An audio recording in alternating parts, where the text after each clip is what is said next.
हरे कृष्णा, सभी भक्तों को मेरा प्रणाम। आज जो वीडियो बनाने जा रहे हैं उससे पहले गुरु महाराज का आशीर्वाद लेंगे। हिज होलीनेस जय पताका स्वामी गुरु महाराज की जय, श्रीला प्रभुपाद की जय।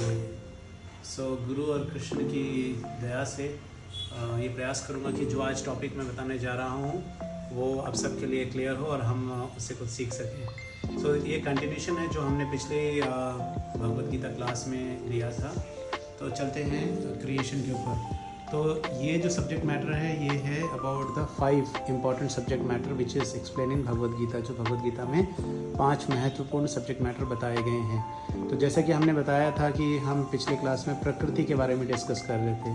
तो और जो सब्जेक्ट मैटर है वो है ईश्वर, जीव, प्रकृति जो थर्ड है जो हम डिस्कस कर रहे हैं, और प्रकृति के बाद आएगा काल और कर्म। ये 5 सब्जेक्ट मैटर हैं। तो प्रकृति के बारे में जब हम बात कर रहे थे तो हम पिछले क्लास में सुन रहे थे कि 3 प्रकार के विष्णु होते हैं। तो आप ये देखिए, सबसे पहले जो विष्णु यहाँ पर हैं ये हैं कर्णोदकशाही विष्णु। देखिए यहाँ पे नाम लिखा हुआ है कर्णोदकशाही विष्णु, जो कि बताया जाता है कि जो मटेरियल क्रिएशन हो रहा है वो मटेरियल क्रिएशन को करने वाले ये कर्णोदकशाही विष्णु हैं।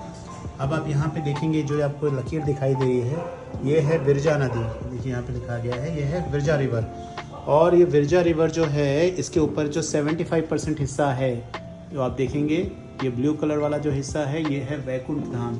अलग अलग प्रकार के इतने सारे वैकुंठ हैं देखिए। और उसके ऊपर आप देखेंगे कि गोलोक वृंदावन सबसे ऊपर टॉप मोस्ट, जहाँ पे भगवान श्री कृष्ण और राधा रानी है। तो गोलोक वृंदावन सबसे ऊपर है, फिर है यहाँ पे वैकुंठ। और ये जो नदी है विरजा नदी, इसके नीचे आ जाता है अपना जो मटेरियल क्रिएशन है वो। तो आश्चर्यजनक बात है कि 75% है स्पिरिचुअल वर्ल्ड और केवल 25% है मटेरियल वर्ल्ड। अब इस 25% को हम ज़रा समझेंगे और देखेंगे कि हम कितना कुछ जानते हैं और कितना नहीं जानते। काफ़ी इंटरेस्टिंग है, वीडियो को लास्ट तक ज़रूर देखिएगा। तो देखिए यहाँ पे कर्णोदकशाही विष्णु जो हैं जब वो क्रिएशन कर रहे हैं तो ये जो असंख्य प्लैनेट अब ये जो दिख रहे हैं राउंड राउंड, ये कुछ नहीं बल्कि ब्रह्मांड हैं। ये प्लैनेट्स नहीं हैं, ये ब्रह्मांड हैं। और हर एक ब्रह्मांड के अंदर एक ब्रह्मा जी रहते हैं। अभी मैं ब्रह्मा जी को भी दिखाऊंगा। तो देखिए जब भगवान कर्णोदकशाही विष्णु जब वो सांस छोड़ते हैं तो इतने सारे इतने सारे ब्रह्मांड क्रिएट होते हैं। और जब वो सांस खींचते हैं तो सारे ब्रह्मांड खत्म हो जाते हैं। लेकिन इनकी ड्यूरेशन, जो ये भगवान की जो श्वास है इसकी ड्यूरेशन इतनी ज़्यादा है, इसका अंदाज़ा आपको नहीं है। अभी मैं जब ये डिस्कस करूँगा तो आप इसको समझ पाएंगे। तो देखिए असंख्य ब्रह्मांड है, असंख्य ब्रह्मांड। तो कर्णोदकशाही विष्णु से आए ब्रह्मांड, और हर एक ब्रह्मांड जो आप ये देख रहे हैं ब्रह्मांड, ये हर एक ब्रह्मांड के अंदर क्या होता है अभी मैं आपको दिखाता हूँ। आप ये डायग्राम को ज़रा देखिए, इसका ट्रांसपेरेंट वर्जन दिखाया गया है। इसके अंदर एक पर्सनालिटी दिख रहा है जिनको गर्भोदकशाही विष्णु कहते हैं। अभी मैं आपको उसको बड़ा रूप दिखाता हूँ। तो देखिए ये जो है ये है गर्भोदकशाही विष्णु। हर एक ब्रह्मांड के अंदर है गर्भोदकशाही विष्णु। जब तक गर्भोदकशाही विष्णु ब्रह्मांड के अंदर एंटर नहीं करते यहाँ पे क्रिएशन शुरू नहीं हो सकता। अब देखिए गर्भोदकशाही विष्णु गर्भोदक ओशन पे लेटे हुए हैं और वहाँ पे लक्ष्मी देवी उनकी सेवा में है। देखिए, और उसके बाद भगवान की नाभि से जो कमल निकला है उस कमल के अंदर 14 प्लैनेटरी सिस्टम 14 प्लैनेटरी सिस्टम हैं। और सबसे ऊपर यहाँ पे बैठे हुए हैं ब्रह्मा जी। तो इसका मतलब जितने भी असंख्य ब्रह्मांड हैं हर एक ब्रह्मांड के अंदर एक ब्रह्मा जी हैं। तो हमें ये नहीं समझना चाहिए कि ब्रह्मा जी केवल एक होते हैं। तो इसका ज्ञान हमें शास्त्रों में मिलता है। तो देखिए जो प्लैनेटरी सिस्टम है इनको आप ध्यान से देखिए। सबसे ऊपर आता है सत्यलोक जहाँ ब्रह्मा जी रहते हैं, तपोलोक, जनालोक, महरलोक, स्वरलोक, भूवरलोक, भूर। सो 7th number is the planet earth.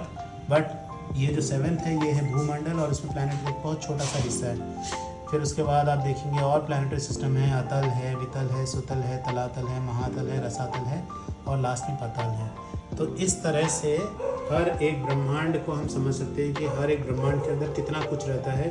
और हमारा जो साइंस है वो केवल यहाँ तक ही पहुँचा है, जो प्लैनेट अर्थ के आसपास जो प्लैनेट्स हैं उनको बताता है और ये बाकी सारे प्लैनेट्स को नहीं बताता। तो ये जो भी मैंने आपके साथ अभी शेयर किया है ये सब का सब इस गोलोक चार्ट में उपलब्ध है। अगर कोई व्यक्ति इस गोलोक चार्ट को खरीदना चाहता है तो आप मुझे कमेंट कीजिएगा और मैसेज कीजिएगा अपनी डिटेल्स, सो दैट मैं आपको ये गोलोक चार्ट कोरियर कर सकूं। और ये गोलोक चार्ट इस्कॉन मंदिर में भी उपलब्ध है, आप जा करके स्वयं भी बुक स्टोर से इस गोलोक चार्ट को ले सकते हैं। बट ये बहुत इंपॉर्टेंट है कि we must have this Goloka chart, क्योंकि ये पूरा क्रिएशन के बारे में, एंटायरिटी के बारे में बता रहा है। और जो लोग नहीं जानते, हम लोग को कुछ ज़्यादा पता नहीं रहता, तो इसलिए हमें क्या करना चाहिए, अपने नॉलेज को बढ़ाना चाहिए। और देखिए कितना सुंदर है गोलोक धाम, मैं आपको दर्शन कराता हूँ यहाँ से। ये है गोलोक, कितना सुंदर है। और उसके बाद देखिए कितने सारे वैकुंठ लोक हैं यहाँ पर, और वैकुंठ लोक के बाद ये है बिरजा नदी, और उसके नीचे है भौतिक जगत। ये देखिए। तो अगर आपको ये वीडियो अच्छा लगा है तो वीडियो को लाइक कीजिए, शेयर कीजिए, चैनल को सब्सक्राइब कीजिए, और हमारा सपोर्ट करने के लिए आपको बहुत बहुत धन्यवाद। हरे कृष्णा।